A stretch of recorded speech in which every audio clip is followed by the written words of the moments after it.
WhatsApp guys, আমরা চলে এসেছি নাটোর জেলা ঐতিহ্যবাহী সেই পাটুল মিনি কক্সবাজারে। এখন এই জায়গার সার্বিক পরিস্থিতি দেখানোর জন্য আপনাদেরকে নিয়ে এসেছি পাটুল মিনি কক্সবাজারে। এই যে বিলে আর ঠিক 1 থেকে 1.5 মাসের মধ্যে ভরপুর পানি থই থই করবে, চারোদিকে নৌকা চলবে, ডিঙ্গি নৌকা, বড় নৌকা। এটা আমাদের নাটোরের একটা ঐতিহ্য। এটা হলো চরণবিলের একটি শাখা। এই জায়গায় আপনার যখন পানি আসে, পানিতে ভরপুর হয়, তখন আপনার অনেক দূর দূরান্ত থেকে পর্যটকরা আসে এই জায়গায়। এবং কি পর্যটকদের সুবিধার জন্য আমার পিছে যে বিল্ডিংটি দেখতে পাচ্ছি, একটা হোটেল হচ্ছে, রেস্টুরেন্ট এবং কি অনেক প্রকার সামগ্রীর দোকানপাট।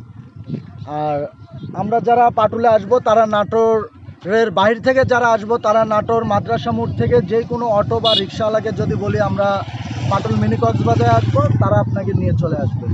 ধন্যবাদ।